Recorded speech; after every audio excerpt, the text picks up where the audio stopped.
Selamat sore Abang dan Inang. Saya baru pertama sekali masuk di kelas ini. Saya Pendeta Bernard Manik, Presesi Komisi 8 DKI Jakarta. Pengalaman mengajar sangat minim, hampir tidak pernah. Tapi dulu saya pernah menjadi guru SMP sambil-sambil. Jadi dalam hal ini saya tidak akan mengajar Abang Inang, tapi kita boleh berdiskusi, berbagai pengalaman, sharing pengetahuan apa yang boleh kita perbincangkan di sini. Kepada saya diberi tugas untuk menyampaikan Alkitab dan Konstitusi Gereja. Mengingat pertemuannya hanya 3 pertemuan, sementara Alkitab dan Konstitusi sangat luas, maka saya batasi saja nanti Konstitusi HKBP, begitu aja Inang semuanya ya. Kita sedikit ada kuis dulu. Sebutkan warnanya, bukan tulisannya. Merah, biru, hijau, kuning, ungu, merah, biru, merah, hijau, hitam, ungu, kuning, ungu, hitam atau ungu itu ya. Tepuk tangan, sepertinya ini lancar sekali. Coba Inang. Oh saya. Sebutkan warnanya, bukan tulisannya. Merah, biru, hijau, kuning, ungu, merah, biru, merah, hijau, hitam, ungu, kuning, hitam. Salam naik, menyegarkan kita dulu sebelum mulai. Satu orang lagi. Oh yang baru datang. Baru datang langsung dikerjain. Satu orang lagi, silahkan Inang. Oh, Inang baru datang katanya. Langsung dikasih.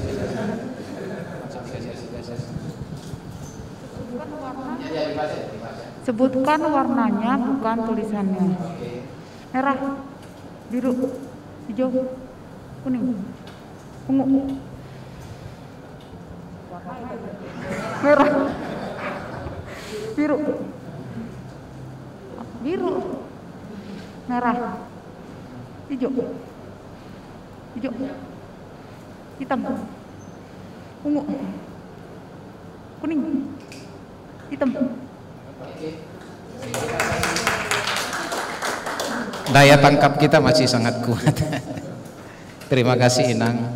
Oke Abang dan Inang, seperti saya sampaikan tadi, kepada kami diberi tugas untuk sharing tentang Alkitab dan Konstitusi sebenarnya yang diberikan tugas itu, tapi saya pikir dengan waktu yang sangat singkat dan terbatas, kita batasi saja dengan Konstitusi HKBP.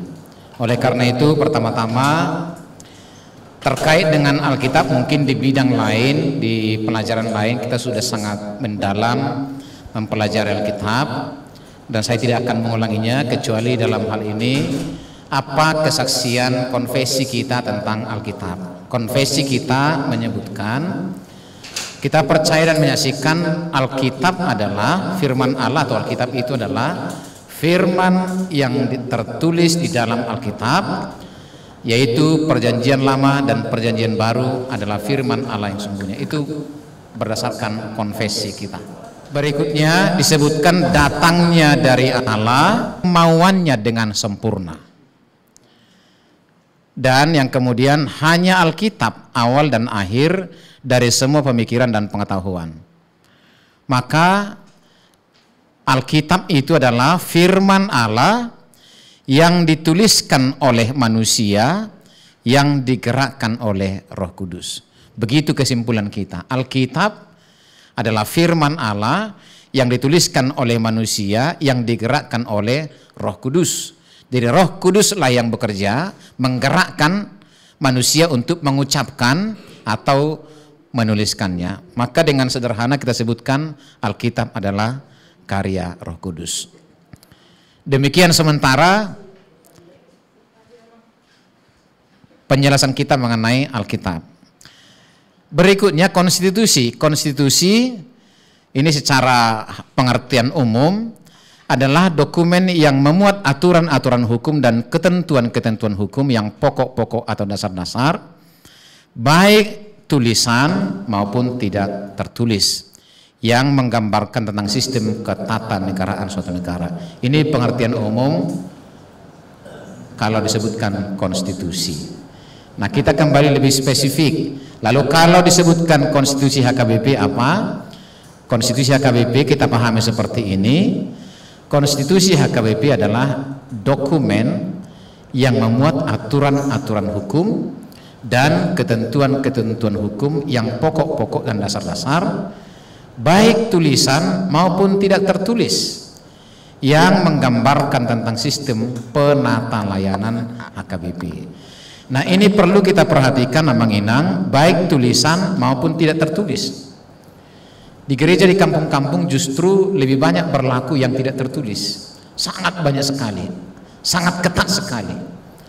Sampai-sampai tidak tertulis pun disebutkan menurut Nahwingot, Parningotaku, Songonodo, sampai begitu. Jadi banyak sekali aturan-aturan yang mengikat itu tidak tertulis.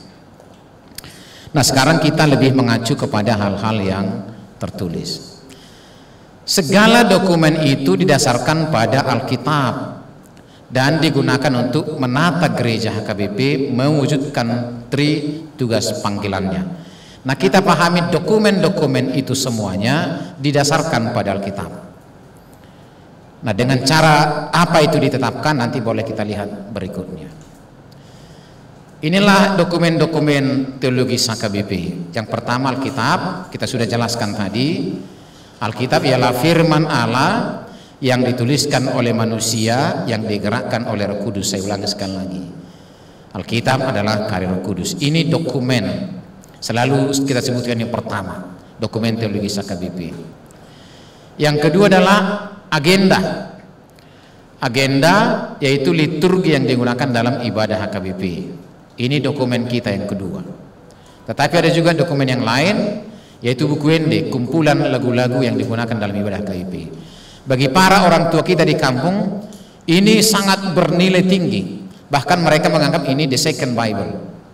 Buku ende ini sangat dihargai, sangat dijunjung tinggi. Bahkan para opung kita di kampung-kampung sampai hafal itu, ayat 1 sampai 10 misalnya, atau ayat 1 sampai 12. Karena begitu pentingnya dokumen buku ende HKBP ini dipahami dan sangat bernilai teologis. Buku ende kita terdiri dari 3 bagian, tapi sekarang satu merupakan satu kesatuan. Yang pertama adalah buku ende. Yang namanya buku ende itu dulu hanya ayat nomor 1 sampai 373. Saya masih sempat lihat buku ende itu hanya nomor 1 sampai 373. Kemudian menyusunlah yang kedua haluan nagok 374 sampai 556. Zaman saya sekolah minggu ini belum disatukan, masih terpisah keduanya ini. Maka waktu itu ribet bawa buku ende 2. Untungnya dulu tidak pernah bawa buku ende, karena ende itu dibacakan di gereja dari mimbar, dibacakan. Sintua pada waktu itu sangat fasih membaca buku ende. Kadang-kadang kalau sintuanya salah baca, ruasnya tahu, walaupun salah baca dinyanyikan benar. Dulu tidak ada buku ende, paling sintua yang pegang. Satu kampung, satu sektor, satu wik, hanya satu Alkitab, hanya satu buku ende, dan sintua yang pegang itu.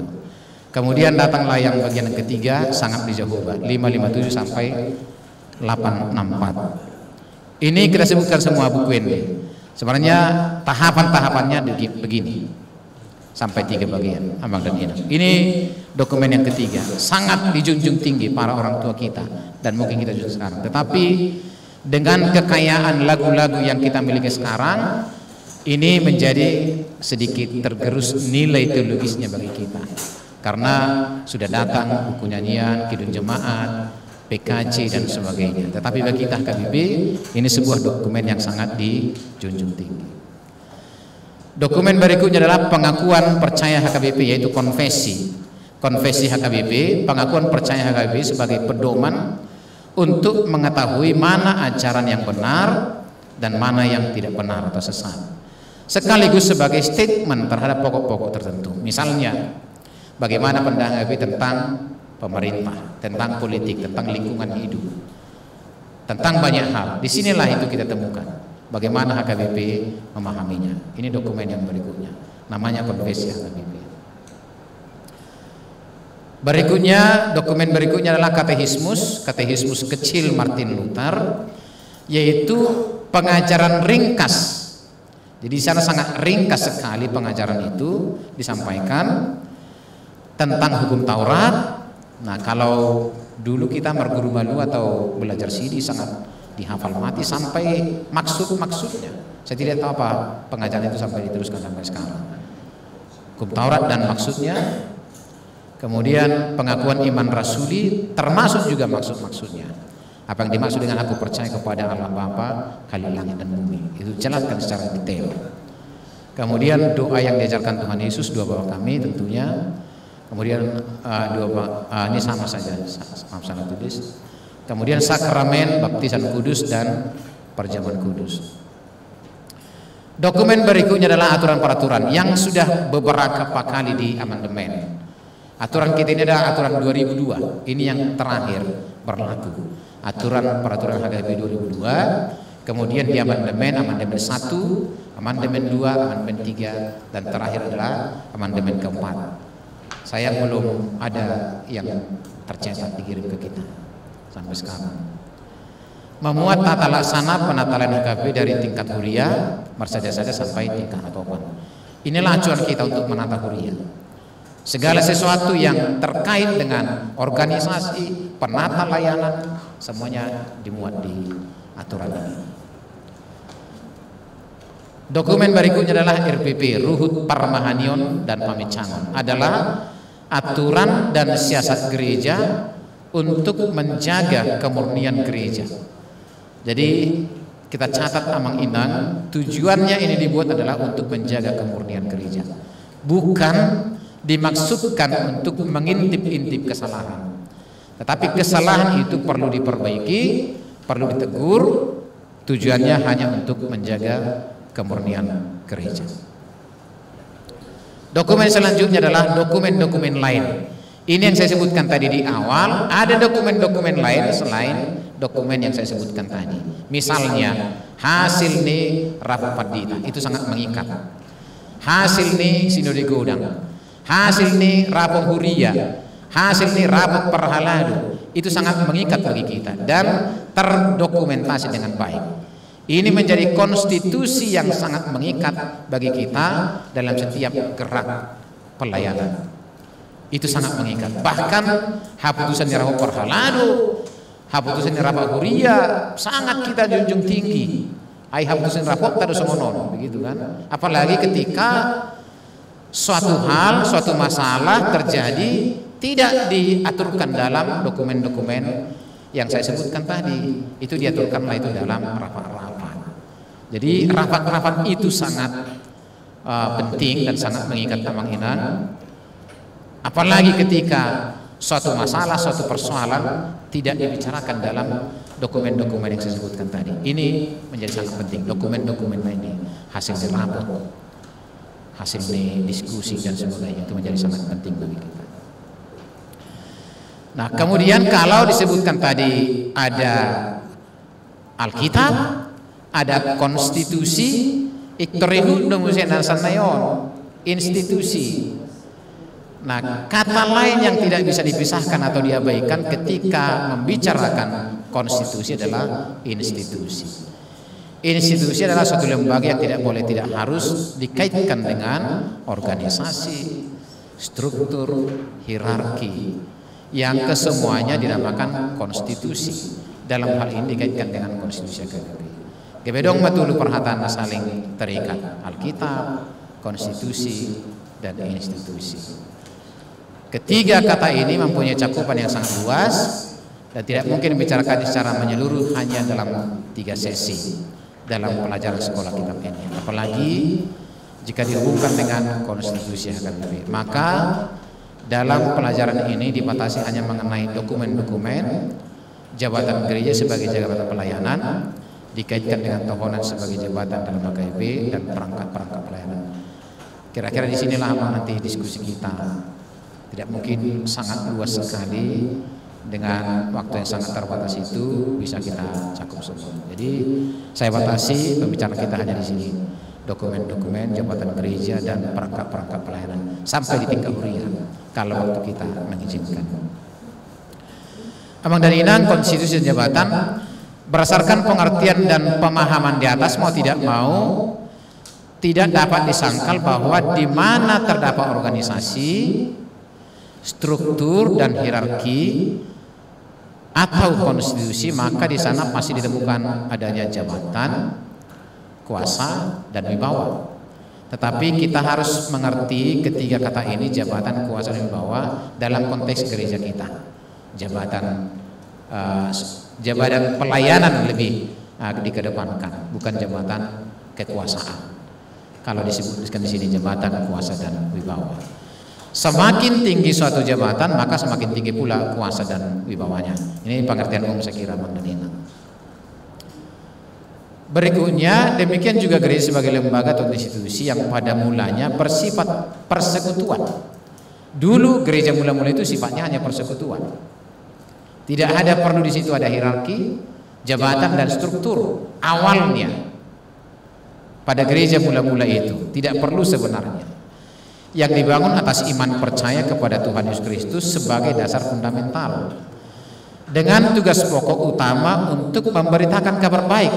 Jadi tugas gereja dulu hanya ini, masing-masing orang hanya tugasnya mengabarkan kabar baik, itu saja,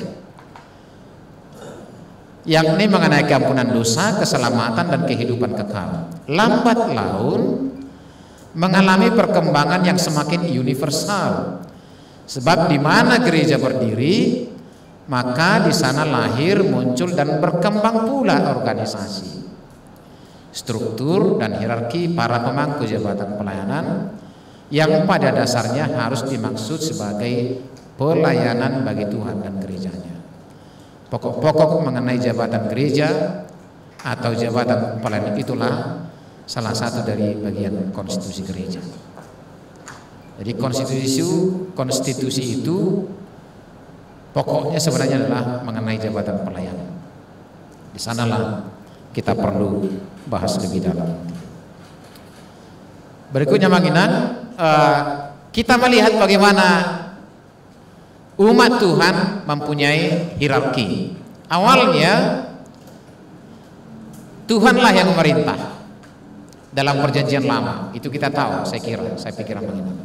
Tuhanlah yang secara langsung memerintah, menata, mengelola umatnya, yang biasa kita sebut dengan teokrasi. Teokrasi, Tuhan yang memerintah. Untuk melakukan maksud itu, Tuhan memilih, mengutus, mengangkat hambanya untuk menjalankan kuasanya. Pada zaman perjanjian lama, Tuhan yang memilih nabi, raja dan sebagainya.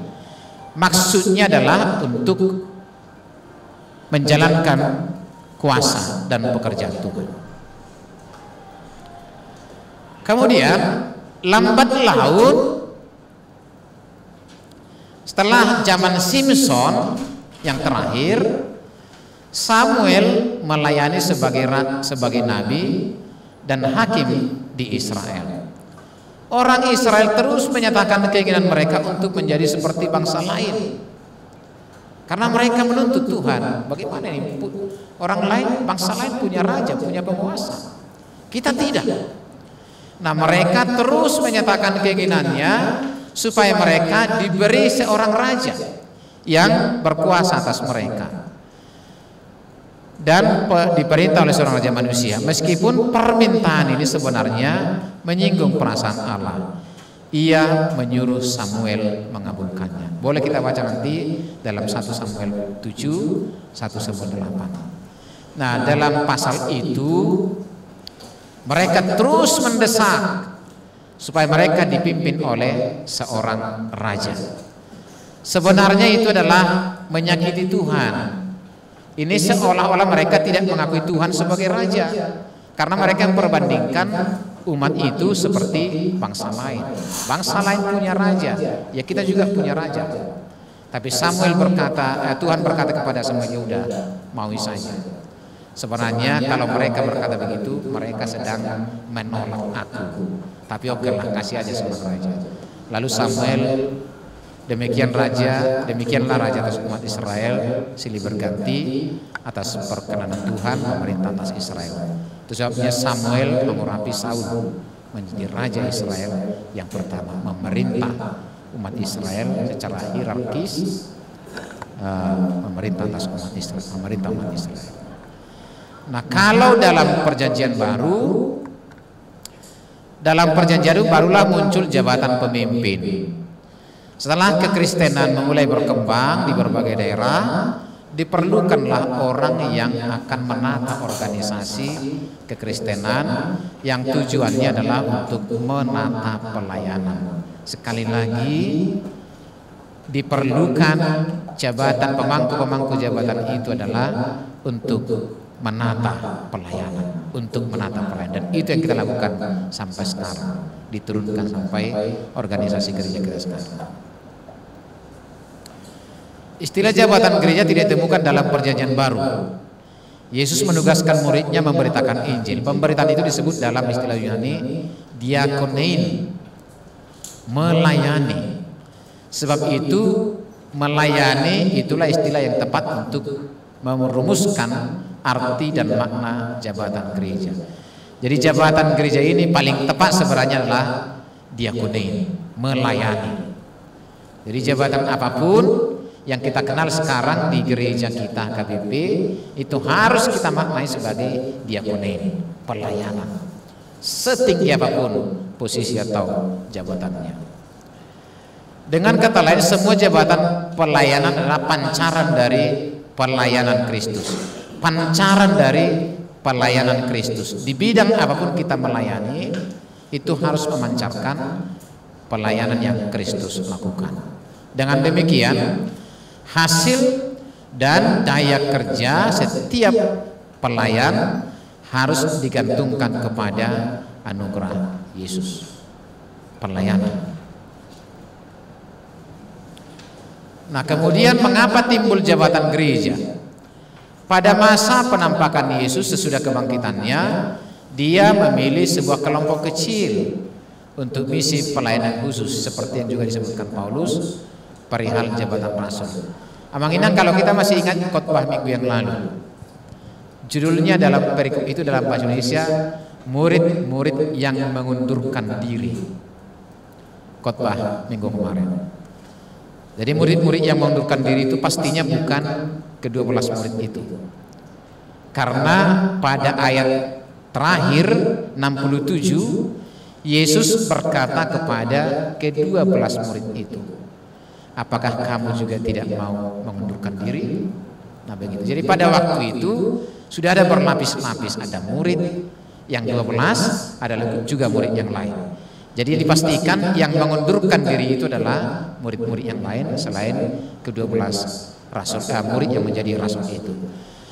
Nah, tugas mereka mereka ialah para penyaksi kebangkitan Yesus yang menerima tugas sebagai misionar untuk memberitakan Injil Kristus, mengajar, menjaga kemurnian Injil dan ajaran-ajaran palsu, ya, bernubuat serta memimpin jemaat.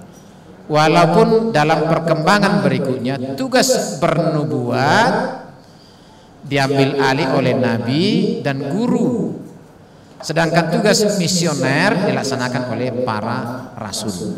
Nah, pembagian tugasnya mulai dipisah. Kalau tugas untuk bernubuat itu dilakukan oleh nabi dan guru. Tugas misioner memberitakan Injil dilaksanakan oleh para rasul.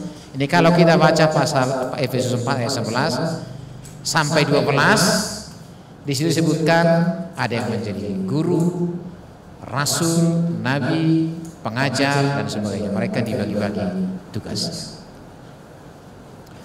Kemudian Amang Inang, salah satu contoh hierarki jabatan seperti yang disebutkan Paulus bahwa Tuhan telah menetapkan dalam jemaat, pertama sebagai rasul, kedua sebagai nabi, ketiga sebagai pengajar. Namun tidak dapat diketahui secara pasti periode manakah yang dimaksud oleh Paulus di kalangan jemaat Paulin tersebut. Jadi gambaran umum mengenai jabatan dan organisasi jemaat pada waktu itu adalah berbeda-beda satu sama lain, sesuai dengan kondisi tempat dan kewenangan masing. Artinya Bang Inang, di setiap jemaat yang Paulus bangun itu bentuk organisasinya tidak sama. Jadi mereka ditata sesuai dengan kebutuhan. Kalau di situ diperlukan guru, tidak usah. Jadi mereka ditata sedemikian rupa sesuai dengan kebutuhan jemaat pada waktu itu dan sesuai dengan kebutuhan penyebaran penginjilan. Jadi bentuk organisasi pada zaman Paulus tidak sama. Jabatan pelayanan pertama menekankan bahwa semua orang percaya sebagai imam am. Nah, pada waktu itu tugas menyebarkan Injil adalah tugas semua orang percaya. Siapapun orang percaya diberi tugas memberitakan Injil. Saya pikir sama dengan kita sekarang. Setiap orang percaya mempunyai tugas untuk memberitakan Injil sebagai imam yang am. Tetapi dalam perkembangan selanjutnya, jabatan rasul, nabi dan guru dihormati sebagai jabatan utama. Rasul, nabi, guru dihormati sebagai jabatan utama. Sebaliknya penatua atau bishop, pemimpin suatu wilayah, evangelis dianggap hanya sebagai pembantu rasul. Nah, seperti Timotius, Silas, Titus, ketiga orang ini hanya dianggap sebagai pembantu bagi Paulus. Tidak sama posisinya, Abang dan Ibu. Nah, kemudian karunia-karunia pelayanan yang ditetapkan oleh rasul pada awalnya bersifat sementara. Karunia-karunia yang ditetapkan oleh rasul pada awalnya bersifat sementara, tapi lambat laun menjadi pelayanan yang tetap. Mereka semakin dihormati dan ditaati warga jemaat, sehingga lambat laun dianggap sebagai pemimpin jemaat. Walaupun pada dasarnya tidak semua penerima karunia itu menjadi pelayan tetap. Mereka tidak tetap, sementara.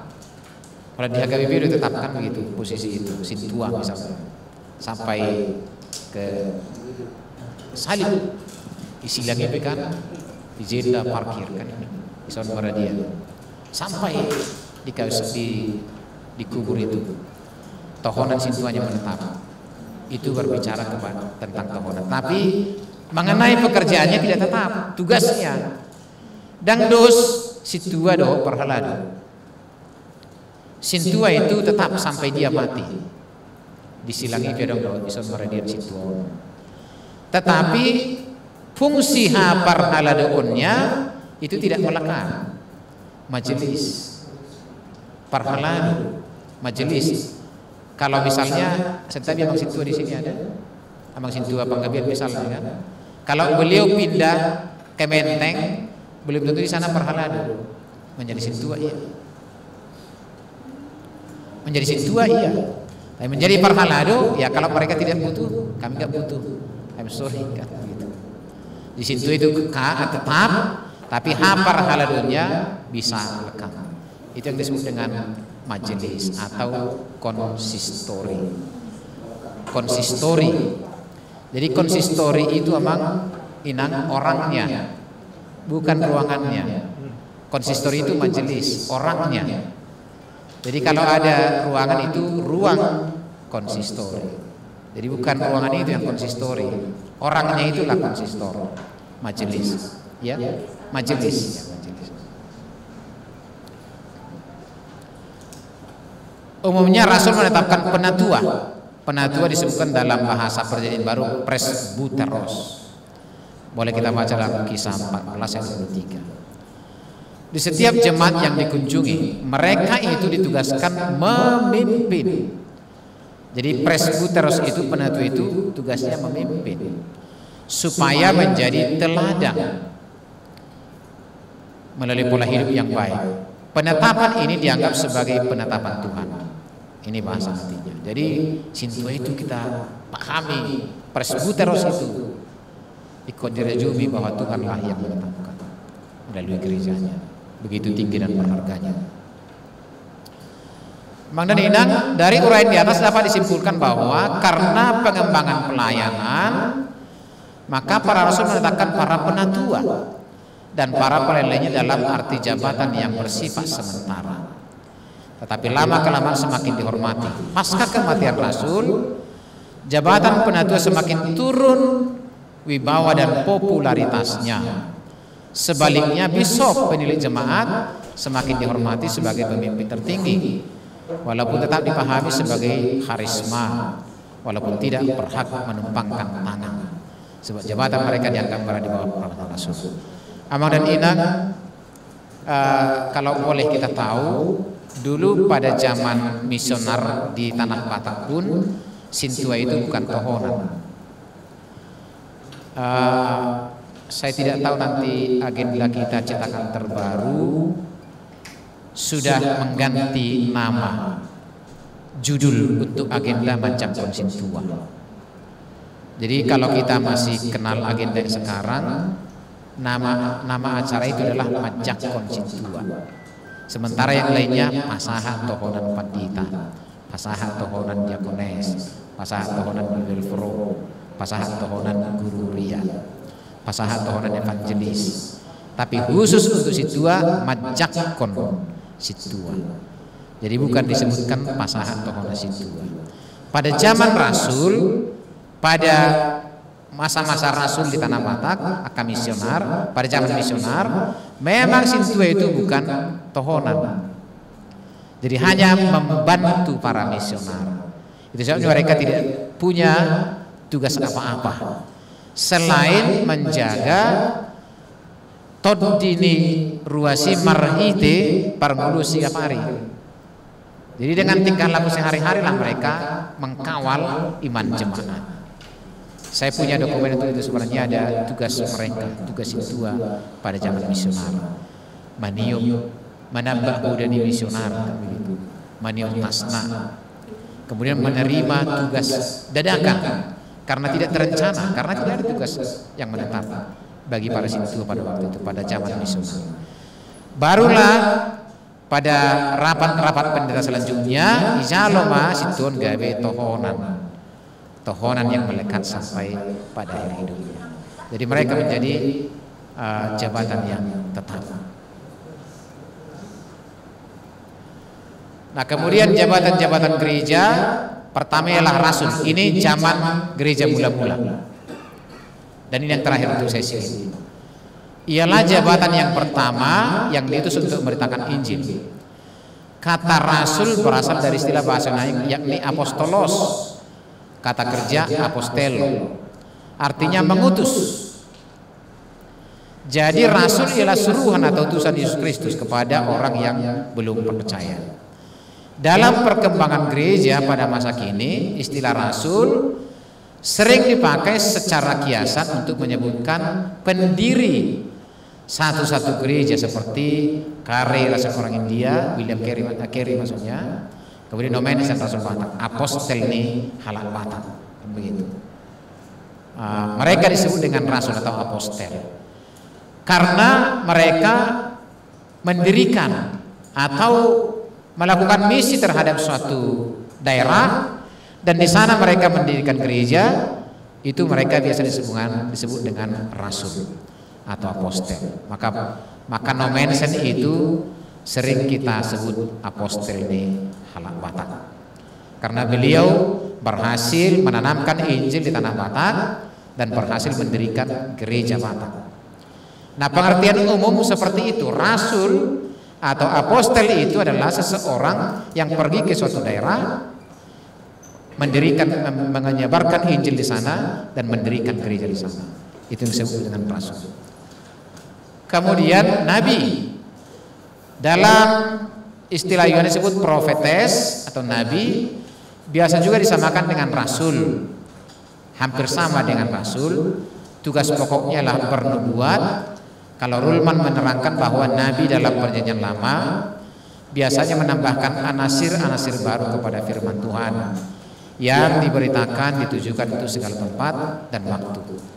Sedangkan nubuat Nabi dalam perjanjian baru hanya dialamatkan kepada suatu tempat dan waktu yang khusus yang sifatnya sementara.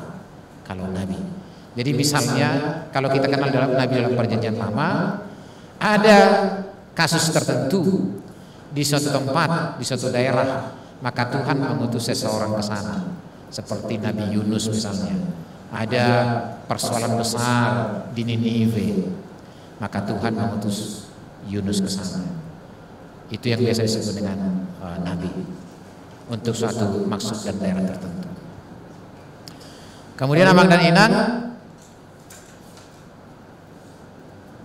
guru, istilah Yunaninya adalah didaskalos, yakni orang yang bertugas mengajarkan iman Kristen dan memelihara serta menafsirkan tradisi-tradisi yang sifatnya harismatis dan bertugas meneliti ajaran-ajaran yang murni dan palsu. Tugasnya sangat berat karena dialah yang menentukan apakah suatu ajaran itu benar atau salah. Tugas seorang guru pada zaman gereja mula-mula. Di kalangan gereja mula-mula, minat menjadi guru sangat menonjol. Itulah sebabnya Yakobus menegur mereka dan berkata, janganlah kamu semuanya hendak menjadi guru. Jabatan ini amat dihormati dan dianggap sebagai pakar teologi seperti Yohanes dan Clementinus. Mereka sangat ahli karena posisinya dan tugasnya yang sangat menentukan itu, yang sangat penting itu. Kemudian Amang Inang penatua, ketiga jabatan yang sudah diuraikan di atas sering disebut sebagai pokok jabatan yang utama, yang sifatnya harismatis. Sedangkan pokok jabatan yang kedua yang sifatnya institusional seperti penatua hanya dianggap sebagai pengembangan dari pelayanan. Nah, namun penghormatan untuk para penatua ini juga bukan tidak sangat tinggi. Yang kedua nabi olan roh situa tukudi itersumisi dua kanasi roh kasitua tak begitu. Ketika para pendeta sangat jarang, ayo tanami 20 ada saresot. Jadi ke satu gereja itu pendeta belum tentu bisa hadir sekali setahun. Malah sudah pendidikan roh pada itu sih. Saking banyaknya. Jadi yang berperan adalah situa. Sangat tinggi perannya, bahkan berkhotbah. Nah sekarang pun Amang Inang, almanak kita sekarang memuat data gereja HKBP ada 3.800 unit bangunan gereja. Pertokohan HKBP sekarang ada 3.100 orang pendeta, guru, velpro, diakones. Itu artinya apa? Berarti ada sekitar 600 lebih setiap hari Minggu sintua yang berjamita di gereja. Jamita Minggu.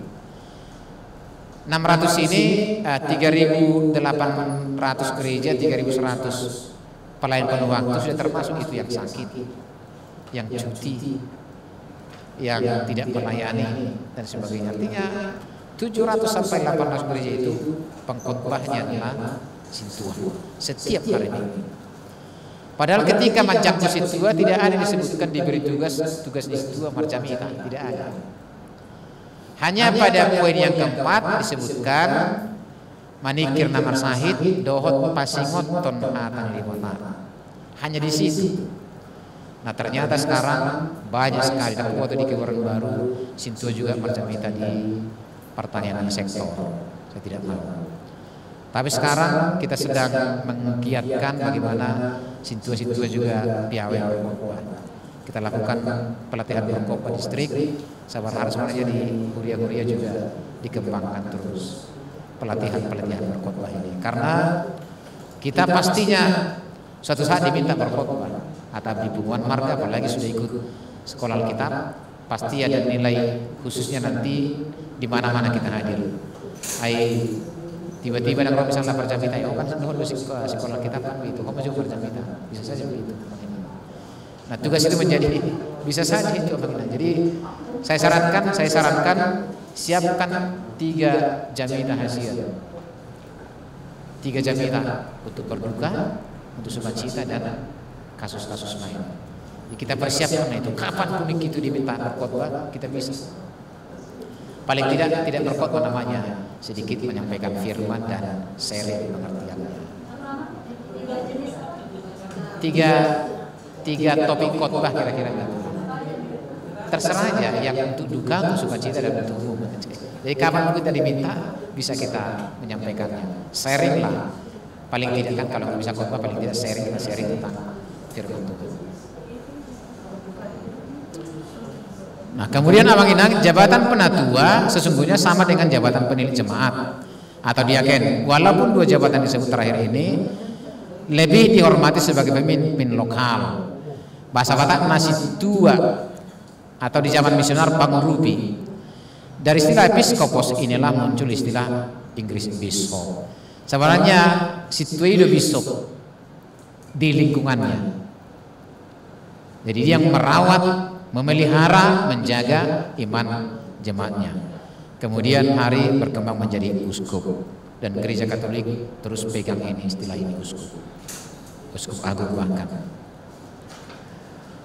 Jabatan penatua pada awalnya muncul pada jemaat Yerusalem dan juga di luar Palestina.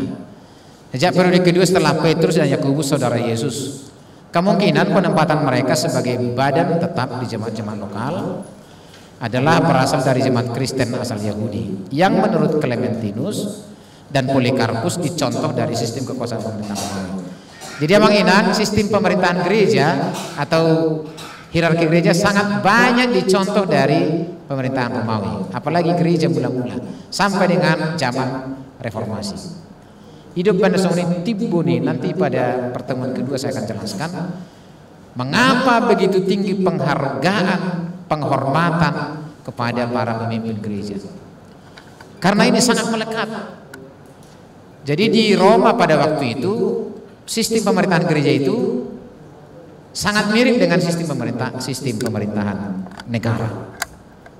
Dan itulah yang diduplikasi.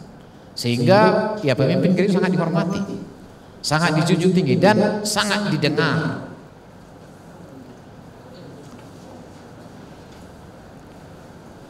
Nah, kemudian ada jabatan lainnya. Selain keempat jabatan di atas ada jabatan lain, khususnya dalam jemaat-jemaat Paulin. Kalau saya sebutkan jemaat-jemaat Paulin adalah gereja-gereja yang dibangun oleh Paulus. Sifatnya harismatis dan semuanya disebut sebagai karunia pelayanan, yakni pelaksana mujizat, penyembuhan, pelaksana bantuan, pemimpin, bahasa lidah. Tugas pelayanan untuk memberi bantuan antilepsis digolongkan pada karunia membagi-bagikan sesuatu atau tetadidos dan berkaitan dengan karunia kemurahan aleon dalam Roma 12. Ya mungkin juga. Nah, kira-kira begitu Abang Inang, secara sekilas dulu awal-awal tentang Alkitab, bagaimana itu menjadi dasar pembentukan konstitusi gereja. Nanti pada pertemuan berikutnya bagaimana gereja HKBP mempunyai konstitusi yang didasarkan pada Alkitab. Nah, gereja mula-mula mendasarkan konstitusi itu diawali dari zaman Petrus. Jadi Petrus itulah menjadi paus yang pertama. Salah satu dari murid Tuhan Yesus, itulah menjadi paus pertama. Kemudian terus sampai zaman reformasi 1517 yang banyak dikritik oleh Martin Luther karena kehidupan mereka yang sangat khusus, yang sangat terhormat dan sangat tidak terjangkau. Yang saya masukkan tadi, mengapa begitu mereka begitu sangat menghormati para klerus. Klerus ini maksud saya adalah petinggi-petinggi gereja. Mereka sangat tidak terjangkau karena penghormatan umat, karena diduplikasi dari negara. Nah, sekarang bagaimana kita memahami bahwa di institusi kita HKBP punya konstitusi, aturan-aturan yang didasarkan pada Alkitab dan kemudian itu diterapkan pada sistem pelayanan kita. Nanti pada akhirnya kita akan lihat bagaimana HKBP melakukan itu sampai dari Aras Pusat, distrik, besok sampai ke Huria-Huria, sampai ke sektor-sektor mengadopsi dari Alkitab ini. Nah demikian Bang Inan, kalau kita masih punya waktu yang sangat banyak. Seperti awal saya sebutkan, kami tidak mengajari, menggurui, tapi saya hanya membuka sedikit tentang institusi KKBP, institusi gereja, bagaimana dia ditata sedemikian rupa berdasarkan Alkitab. Silakan Bang Inan. Mengenai penetua, sintua, jemaat tadi ya. Sintua yang lebih spesifik di HKBP. Kita ambil yang lebih spesifik lagi. Ada dua hal, ada dua bagian mengenai kasbestur dan kerkenrat. Kerkenrat ada di agenda HKBP halaman 48 Mangupoi Gereja. Jadi dungi marpunguma ruasi di alaman di gerejai dalam Mangupoi marek dehoma uka bahal domuli. Baru Pade Bagas manang tukang memberikan kunci ini kepada kerkenrat. Kerkenrat atau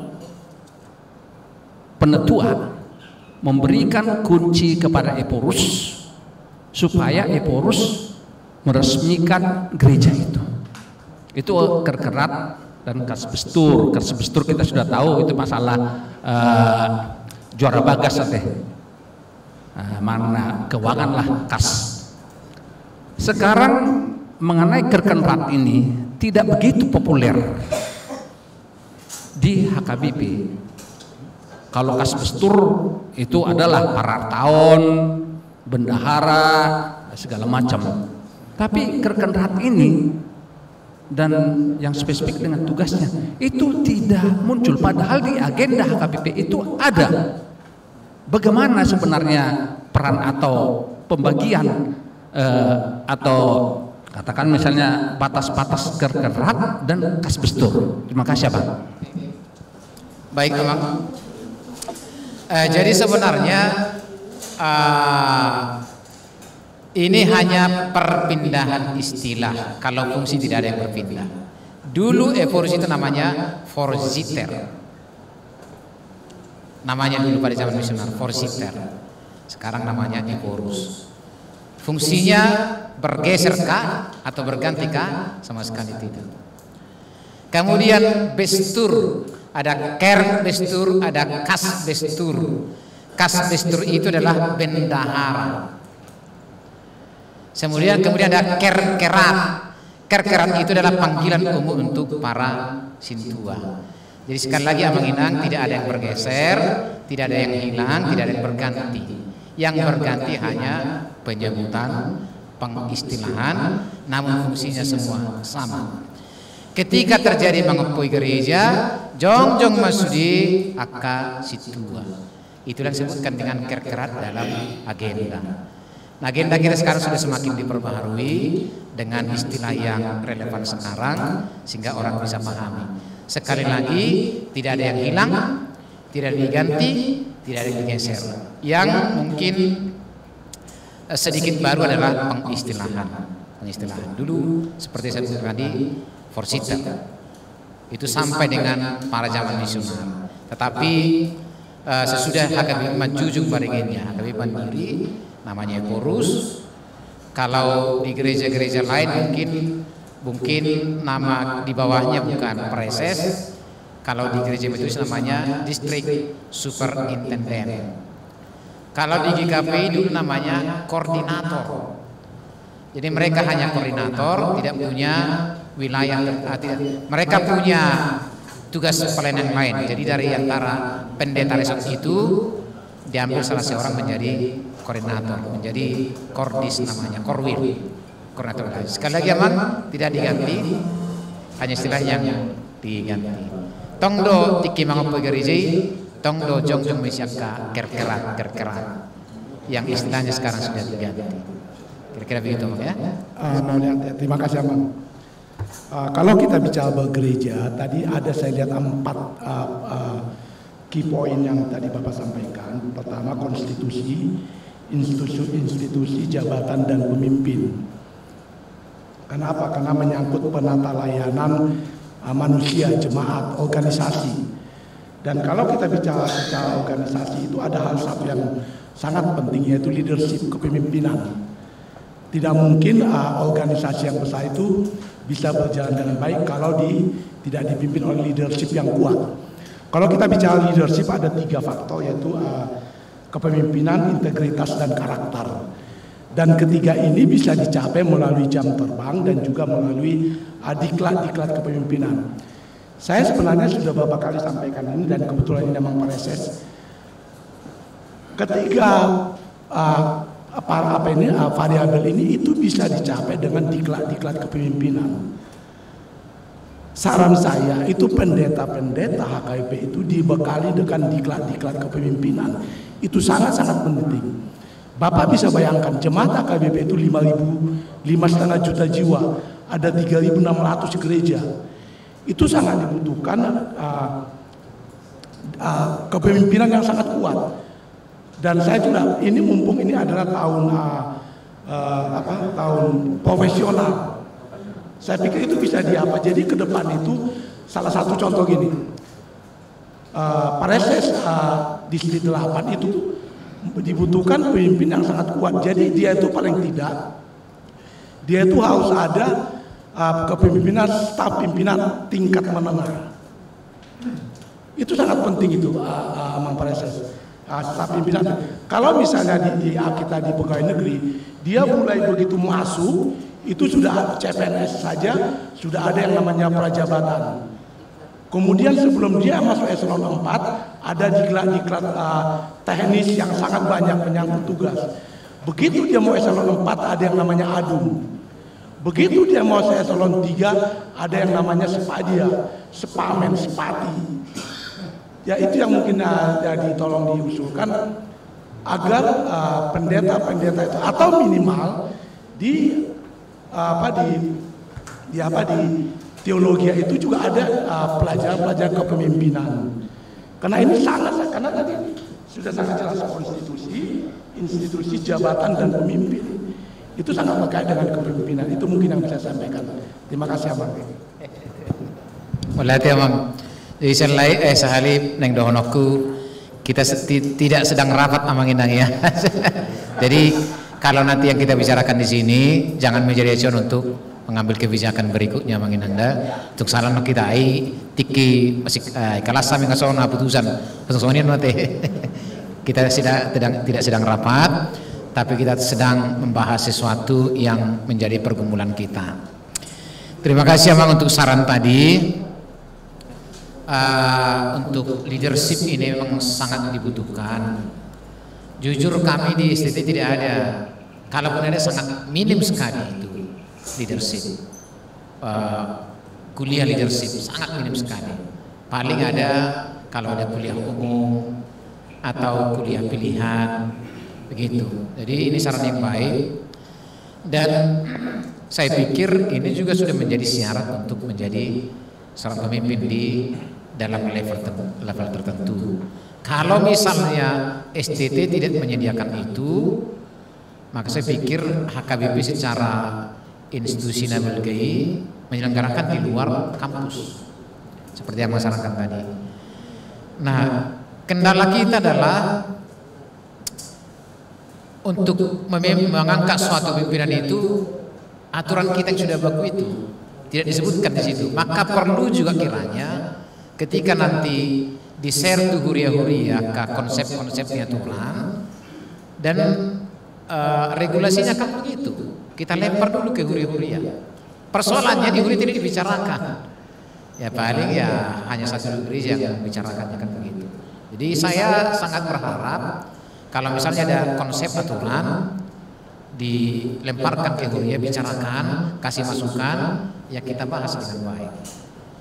Waktu kemarin itu pada waktu amandemen yang keempat sangat minim sekali gereja yang membahasnya. Padahal itu sangat fair kan begitu. Ada konsep dari komisi aturan dilempar ke Uri-Uria, bicarakan, kasih masukan kan begitu.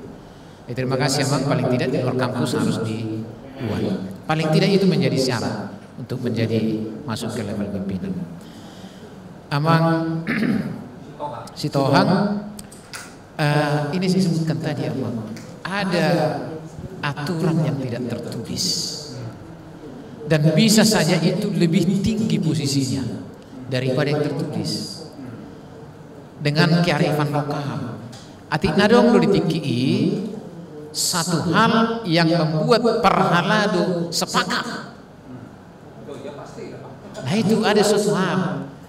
Nah pastinya dengan kan auto perhalado tadi kan pasti mereka orang arif dan bijaksana sehingga mengizinkan hal itu terjadi. Artinya ada satu misi tertentu dan satu hal yang sangat urgen sehingga hal itu diizinkan. Bahwa memang ini persoalannya bukan bui manandang dan isi persoalannya. Itu saya sebutkan di sini kita bukan terlambangkan bahwa sebenarnya bui do manandang. Saya tidak bisa jawab bui atau tidak. Ada aturan kita, ada RPP kita yang menjelaskan. Mangulahon RPP pia manginang ikut dus di rohani perhalado yang tertulis ini. Beginilah kata RPP kita.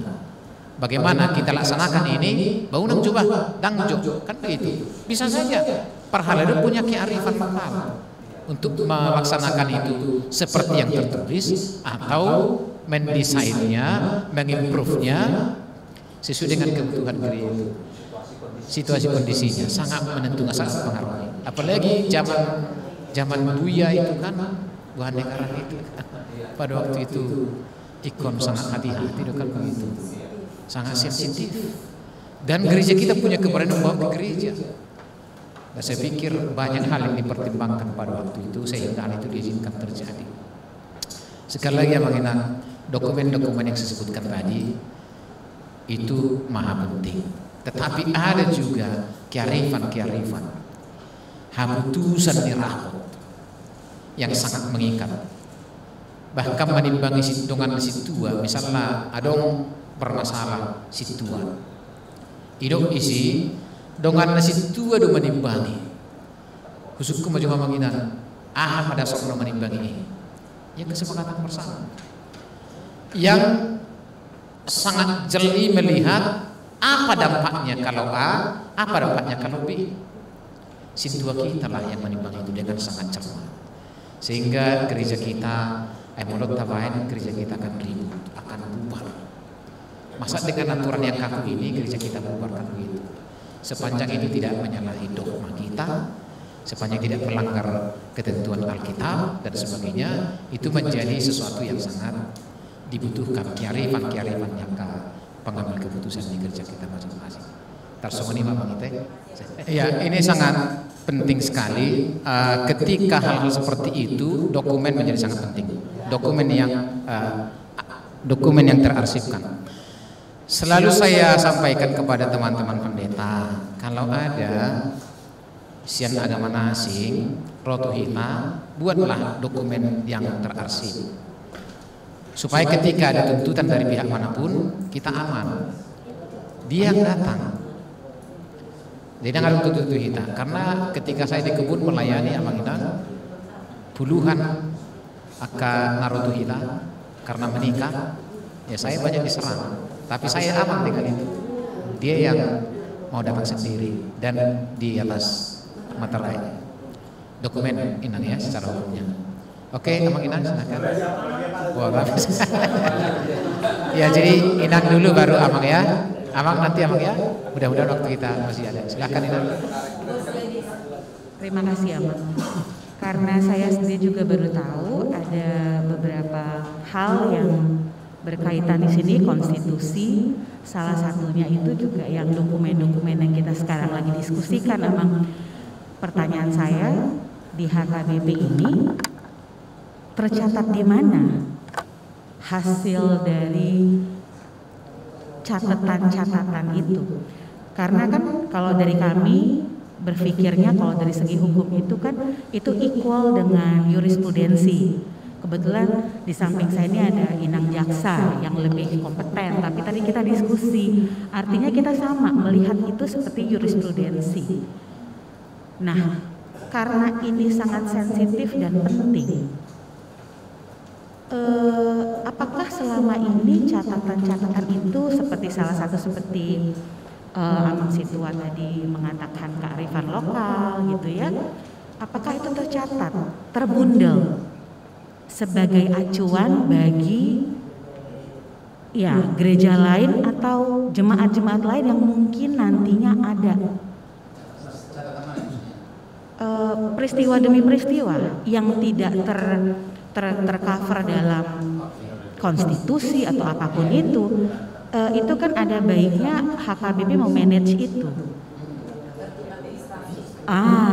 Jadi kalau di hukum tuh seperti jurisprudensi lah, Amang, catatan-catatan yang nanti akan diputuskan, diberlakukan dalam kasus-kasus yang sama yang mungkin terjadi di kemudian hari gitu. Jadi ini memperkuat HKBP itu sendiri dengan kebijakan-kebijakan baiknya.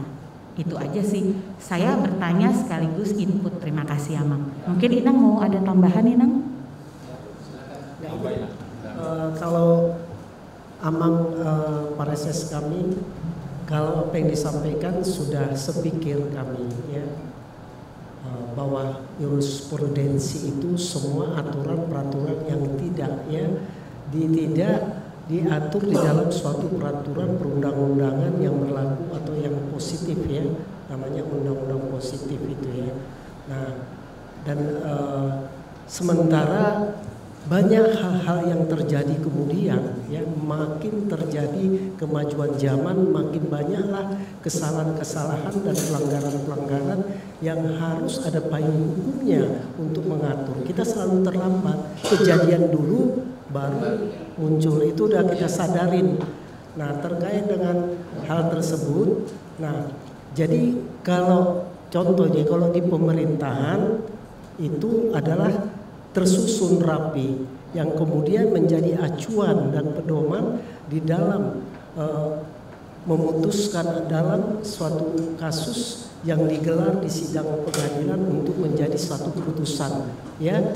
Nah, undang-undang karena itu menyimpangi juga di dalam aturan pasal 1 KUHP yang apabila tidak aturan undang-undang mengaturnya ya tidak boleh seseorang itu dihukum, atau diterobos dengan kesepakatan kebijakan-kebijakan. Itu udah di Republik ini Indonesia itu udah sering terjadi dan itu adalah dibenarkan gitu. Yang kemudian dalam suatu waktu terjadi peraturan perundang-undangan seperti Kitab Undang Hukum Pidana berubah, ya itu diakomodir, semua disusun kemudian di dalam satu yang dulu tidak ada kejahatan.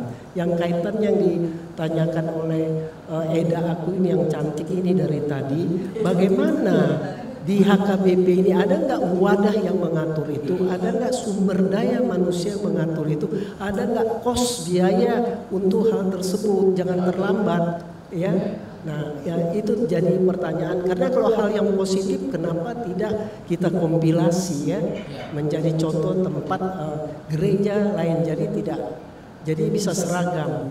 Seperti ini juga ada contoh yang selalu berbeda juga di gereja HKBP. Kalau ini memang kebetulan saya ikut mengurus di dalamnya. Orang yang cerai ya ini prakteknya berbeda di beberapa gereja HKBP. Ini perlu juga menjadi kesamaan. Orang yang dia cerai karena zina kemudian mau kawin lagi si laki-laki ini dengan juga guru Batak. Kebetulan guru Batak ini mau dikawini harus dipasu-pasu di gereja HKBP. Gereja manapun waktu itu di Sumatera Utara tidak ada yang mau menerima. Ya, mungkin tidak menerima dalam hal ini, tidak mau kerja keras ya, tidak mau memikirkan. Pokoknya tidak, karena harus disiram oleh hamateyang. Nah, kata suaminya ini diceraikannya istrinya karena zina. Nah, sudah itu datanglah kepada kami. Kebetulan saudara, ya saudara tapi agak jauh. Nah terus saya bilang, kamu punya alat bukti nggak mengatakan istri kamu itu zina, kan? Nah sudah itu semua ada di bawahnya, ya ada di bawahnya. Terus kami bawa ke Sekjen HKBP pusat, karena orang ini mau kawin dia dengan istri yang baru, istrinya yang tua sudah cerai. Nah, dan kami membawa dokumen alat bukti pendukung itu, ditambah waktu itu kami urus cerai pengadilannya dengan dasar zina itu. Di pengadilan diputus, ya si laki-laki ini yang benar dan anak yang satu itu diserahkan kepada laki-laki, karena kalau kasus perceraian siapa yang bisa membiayai anak ini dan masa depannya, anak itu diserahkan, diputus kepada itu. Nah intinya adalah apakah ini juga diperlakukan buat gereja lain, apakah tersimpan, apakah yang dapat dikatakan ini menjadi sudah dipraktekkan ini ya sebagai jurisprudensi itu juga diberlakukan untuk gereja lain. Kalau diberlakukan merupakan surat edaran dari pusat, mungkin tidak ada perbedaan di jajaran semua ya HKBP se-Indonesia apapun sedunia yang ada di Amerika dan lain-lain itu. Nah, jadi hal seperti itu sebagai contoh. Nah, selalu itu juga ini tidak boleh cerai, tidak boleh kalau tidak kematian, itu buktinya nggak mati dia, kan? Mau HKBP dan dipasu-pasu ditaruh diberkati dengan surat tanda tangan Sekjen HKBP. Terjadilah perkawinan itu. Sekian dan terima kasih Amang.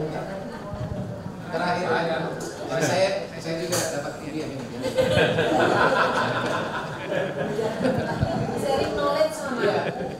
Ya, kalau saya pertanyaan saya sebenarnya sederhana gitu ya, ini hal yang berbeda gitu. Lebih kepada topik yang Amang sampaikan soal Sintua sebagai yang setahu saya sekarang ini masih namanya paruh waktu gitu ya. Jadi tadi harus dengan mencokon ya, mencokon Sintua bukan mencalo tohonan gitu. Jadi dalam hal ini sebenarnya saya lebih kepada melihat sejarah gereja kita ya, setelah kalau melihat bahan nanti siap nanti sesi kedua ya, berdiri gereja kita 1861 ya. Jadi memang dengan perkembangan zaman sebenarnya yang mau saya sampaikan. Jadi dalam rangka manajemen HKBP gitu ya ke depan ini, kita melihat bahwa pelayanan yang semakin efisien dan efektif itu kan semakin diperlukan gitu. Nah di sisi lain kita melihat bahwa untuk mencari Sintua bukan hal yang mudah gitu sekarang ini gitu. Dan kita rasakan itu mungkin sejak 10 tahun terakhir. Ya, apalagi kalau kita membaca buku yang dibagikan kepada saya sudah emeritus Amang ya. Jadi Audo Mamilito kan begitu buku yang diserahkan, buku hijau ya, buku hijau ya. Jadi itu langsung untuk periode sampai 65 tahun gitu ya. Jadi langsung melekat untuk sampai 65 tahun kalau tidak pindah tadi seperti yang sampaikan ke Jalan Jambu. Jadi di sana belum tentu menjadi majelis gitu Amang ya. Sementara kalau kita lihat kan gereja-gereja sekitar kita kan sudah periodisasi gitu ya. Jadi saya lebih kepada berpikir begini Amang ya. Saya ingin Amang kan dari pas ini ya sebagai apa namanya pareses ya struktural. Apakah sudah ada pemikiran gitu Amang ya? Apakah di tingkat sinode, apakah di tingkat distrik gitu Amang ya untuk bisa mengevaluasi itu gitu. Ya. Mengevaluasi supaya Sintua itu menjadi periodisasi, tidak harus mempertahankan yang dulu gitu ya. Sekali Sintua sampai 65 tahun baru emeritus gitu ya. Dengan Sintuanya malaikat nggak ada masalah itu Amang, itu saya kira itu tetap dipertahankan. Tapi ini untuk pelayanan yang lebih baik gitu. Ya. Karena saya merasa yang namanya sekarang ini yang bisa melekat terus itu sampai cukup lama, paling sekarang ini kan kita lihat itu kan raja ya, raja, ratu gitu ya, yang tidak perlu lagi dievaluasi ya, karena hanya jabatan-jabatan yang sifatnya formalitas gitu ya, jadi lebih kepada bukan pelayanan gitu. Ya, sementara kalau kita lihat kan hampir semua institusi kan pelayanan itu ada periodenya gitu, ada jabatan. Jadi pertanyaan saya itu Abang, apakah sudah ada evaluasi gitu, apakah sudah ada pemikiran, atau kalaupun itu tidak dirubah, apa pemikirannya sehingga tidak dirubah, itu mungkin pertanyaan saya gitu. Jadi meminta penjelasan saja Bang ya, supaya ini menjadi bisa pedoman bagi kami di dalam mencari di sektor, mencari situasi supaya lebih mudah gitu. Jadi bisa menjelaskan. Saya kira itu Abang. Terima kasih, saya sangat tertarik sekali karena di sini banyak saya mendapat pencerahan. Saya mendapat kuliah di sini. Di mana tercatat itu? Jadi dokumen paling akurat HKBP itu 2 di Huria lokal maksud saya. Pertama titing, kedua beri. Jadi titing odang kui mahu. Titing dan beri. Beri itu tahunan, titing itu mingguan. Jadi menggali sejarah gereja itu dari titing. Nah, jadi mencari tanggal lahir atau berdirinya suatu gereja pun itu titing yang dicari. Nah, tiga maisop pediduna perjuru. Biasanya itu yang kita buat menjadi tanggal lahir gereja lokal. Jadi titing dan beri itu menjadi dokumen yang paling tinggi nilainya. Disitulah semua tercatat. Tabamusia karak-karak diperhatikan. Kemudian tadi ini di mana tercatat? Nah, gereja-gereja lokal harus mencatat itu dan mendokumentasikannya dengan rapi. Kemudian ini menjadi adong maisonaka, misalnya sesuatu yang sangat penting dibicarakan, itu akan sampai ke komisi teologi. Jadi inang ini komisi teologi yang mengerjakan. Dan ada isu-isu terbaru yang tidak di-cover oleh dokumen-dokumen tadi. Misalnya ada di RPP. Inang tahu nggak sekarang di RPP itu sudah ada begini diktumnya. Terlehot do pasu-pasu perbagai tunasiram. Molo lias doibana siap bucirne parsiramani. Saya terjemahkan.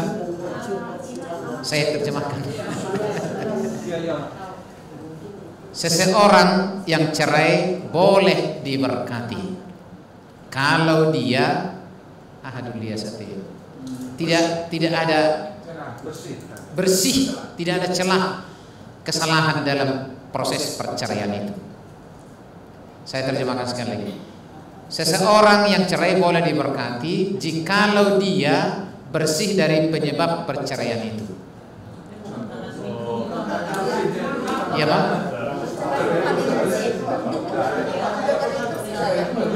Ada Mak? Lapor. Ya. Karena sudah jelas-jelas ada cacat di dalamnya itu, kan tidak bersih maka dia cerai. Seperti cerita Inang ini. Misalnya Inang begini, ada seorang istri di KDRT, kemudian suaminya selingkuh. Saya tanya, istrinya terlibat tidak ada perceraian itu? Tapi kalau istrinya yang mengajukan cerai, anak? Nah itu dia. Jadi saya belum selesai tadi. Saya belum selesai. Sekali lagi dong ya. Terlehon bahasa apa itu saya. Seorang yang cerai boleh diberkati. Seorang yang cerai boleh pernikahannya diberkati jika dia bersih dari penyebab perceraian itu. Diktum itu ada. Pertanyaannya, Isedo, siapa yang boleh menjamin dan menilai dia bersih? Itu dia. Di RPP, Inang buka nanti RPP HKBP.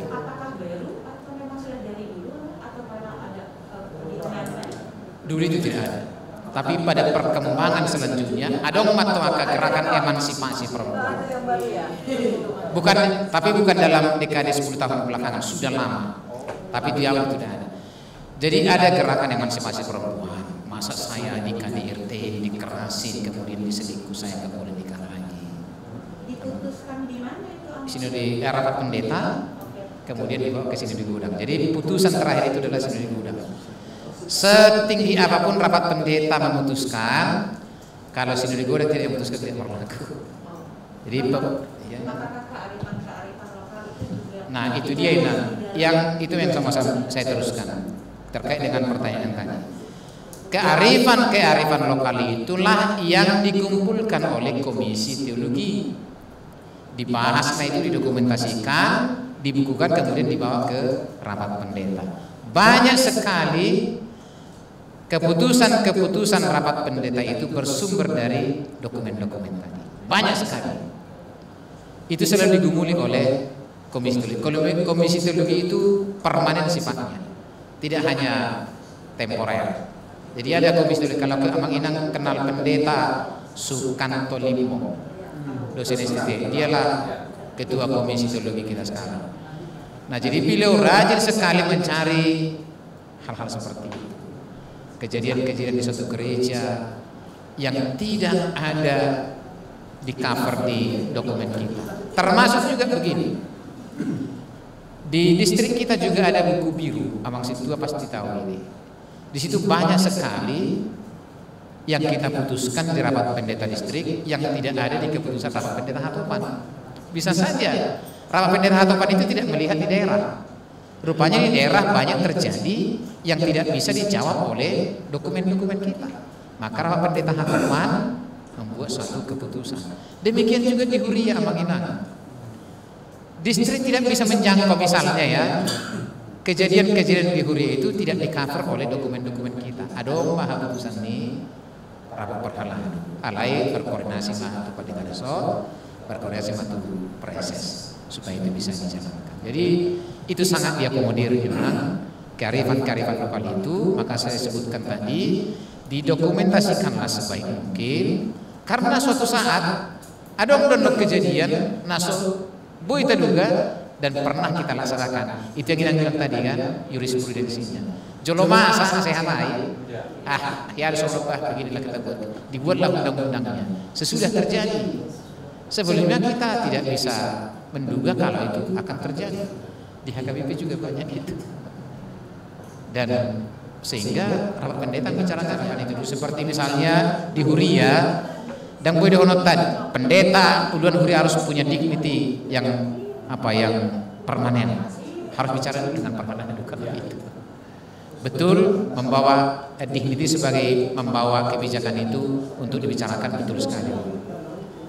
Ya, jadi ya. Pertanyaan saya rasanya juga belum. Yang mana tadi, Bang? Sorry. Puasa 25 tahun. Oke. Itu dia, Bang. Terima kasih, Bang. Jadi begini ya, Bang.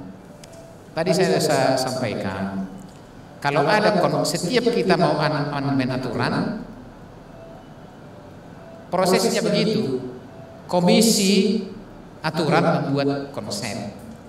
Kemudian konsep ini dilempar ke Huria. Inilah konsep kita. Kasih masukan, kasih kritik, kasih perbaikan.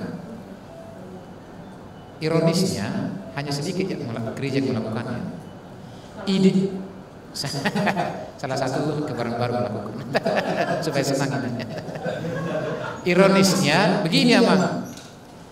Di Sinode Gudang itu tidak lebih banyak pendeta. Tidak lebih banyak pendeta di Sinode Gudang. Beragam makan. Kita bicara aturan yang sudah sekarang ya, bukan yang dulu. Dulu kan ada proporsional. Sekarang sudah kita amandemen lagi, kembali ke laptop, kembali seperti semula. Isi do peserta Sinode Gudang.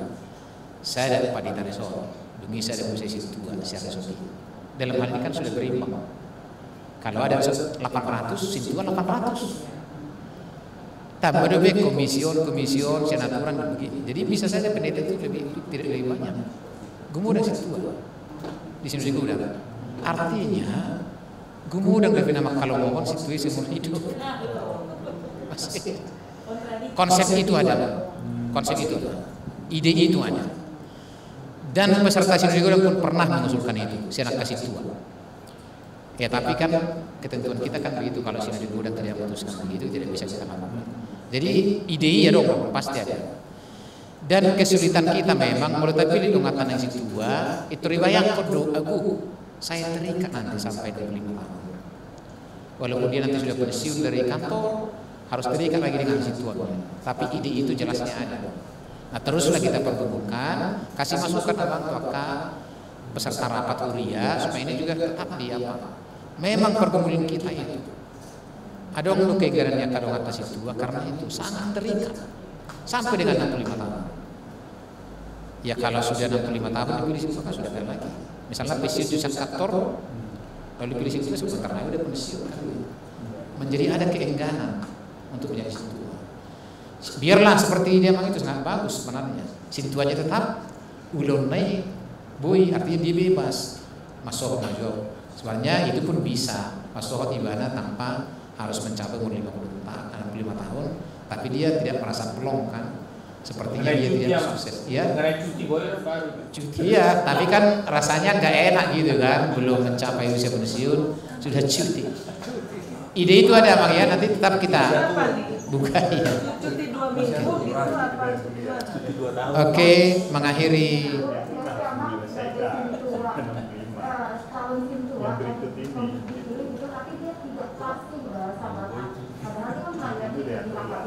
Oh, pendeta kita Inang sekarang bukan hanya orang Batak. Pendeta kita orang Nias ada, orang Jawa ada, orang Mentawai ada, orang Cina Rupat ada. Mereka tidak fasih bahasa Batak. Bisa. Jadi jangan sungkan Inang menjadi. Iya. Itu banyak pelayanan kita. Tidak harus meragenda, tidak harus menjadi ting, banyak sekali pelayanan kita Inang. Dan sekarang saya khotbah itu hanya 20% bahasa Bataknya. Karena saya lihat audiens kita bukan lagi orang-orang yang fasih dengan bahasa Batak kan begitu. Masa saya bahasakan marta Batak? Lihat khotbah saya Inang, hanya 20% bahasa Batak. Aku berin akan bigi akan semangat tulis Batak. Masa saya bahasakan bahasa Batak kan begitu. Jangan takut dengan bahasa itu Inang. Itu sudah najulu kan ini dan gue situ harus ikat rambut dulu itu kan dulu. Iya, jangan takut Inang. Iya.